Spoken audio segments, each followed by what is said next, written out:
bata sa piling ni nanay. Nais kong maulit ang awit ni ng mahal, awit ng pag-ibig habang ako'y nasa duyan. Sana'y di Iba ka sa lahat. Dahil sinalay ko, buhay talaga yan. Malakas ang PR niya. Kahit saan mo dalhin yan. Wala akong masasabi niya. Enough. Marami pa, kaya lang medyo speechless ako ng konti.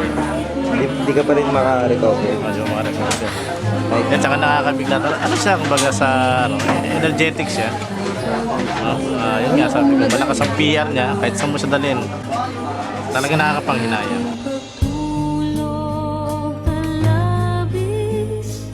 Ano masasabi mo kay mama? Siyempre, mamimiss namin siya.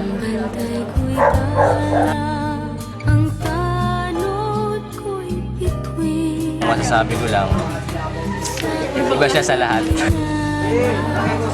Wala talaga akong masabi dahil mabuti siya. Sana yung wish niya ay matupad sa pamilya niya, yung magkasundo-sundo at yun nga, yung makakilala rin, mag-church din yung kanyang mga anak. Kung wala kay Kuya Ariel hanggang sa kanyang mga kapatid pang iba. Yun. Ngayon, sana happy trips.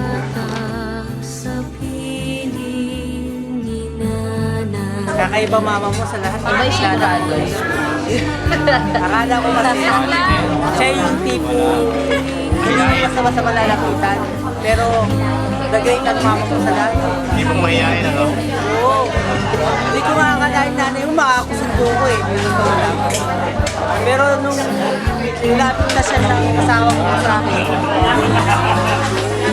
kakaiba pa talaga sa the best mama mo para sa akin.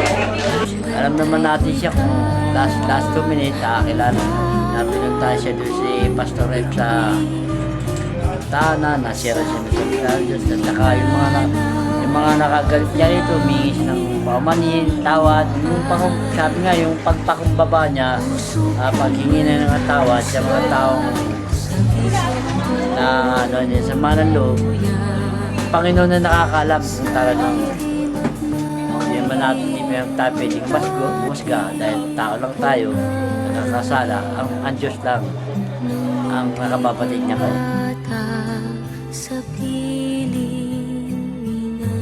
Sis, sana doon ka kay Lord ha.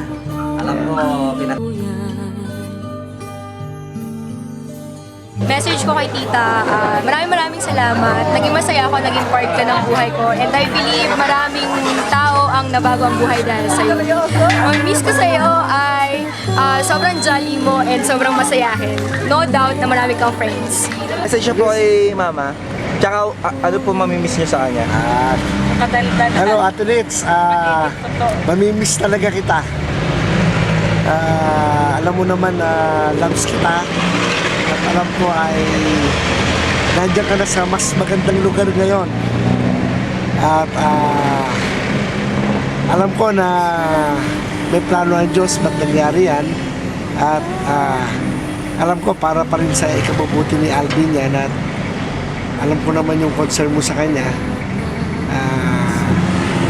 Huwag kang magalala. Mahal namin ang concern mo. Happy trip.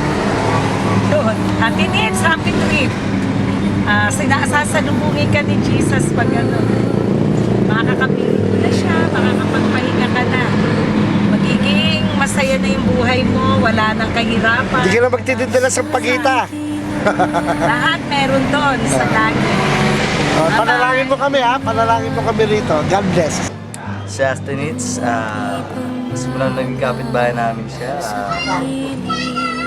May time na nakakatuwa siya kasi nakakapagpatawa sa amin, sila, maingay. At yung mamimiss ko sa kanya, yung minsan lalapit sa akin, manghihiram, kinukulit pa ako, sige na Herman. Tapos yung mga kwento niya sa akin na tungkol sa kanyang mga anak, The best si Ate Nix. At ang message ko sa kanya, ayun nga, alam ko kapiling niya na ang Diyos. Ayun lang. Kamusta biyahe mo? Nakakatuwa, sabi nga, nakakawala ng pagod. Hindi siya masyadong maingay. Hindi siya masyadong maingay lang, patahimik. Ayaw na ayaw niya rin nagpapaistorbo. Galing yun. Tsaka ano, madaling hanapin yan sa atin. Ayun lang.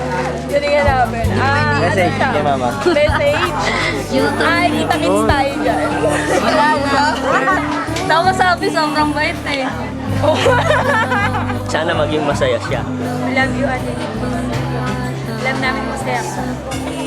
Mahal na mahal ka namin lahat. Si Ate Nits, yung isang klase ng kapitbahay na talagang hindi ko makakalimutan kasi parang malaking kakulangan siya dito sa 6th Street na alam naman natin, mabunganga, pero yung mabunganga na hindi naman nakakairita. Ayun, tsaka miss ko siya kasi yung may mga sarili siyang version sa mga pangalan. Katulad nung, ano ba yun? Myra Ina sinasabi niya na pure gold na sinasabi niya, pure foods. Kaya, ayun, tsaka ang message ko sa kanya, ibang-iba siya. Salamat kasi nakilala ko rin si Ate Nits. At saka, alam namin na nasa kami na siya ni Lord ngayon. Pakihay kami sa kanya. Sayang, namatay ka pa. Kasama ka pa namin sa Pasko. Mama, mas kasana kayo. Opo. Babay na. Ano pa? Namimiss mo si Mama? Opo. Paano? Sige, game. Umiyak ako namimiss sa mo kay Mama? Una sa lahat, nagpapasalamat ako sa Panginoon dahil na kumilala ka sa Diyos na buhay. At nananampalataya ko na ang iyong kaluluwa ay nandun na sa langit. At salamat sa Diyos. At bago mahuli ang lahat, kinilala mo siya. Hello, Atinday.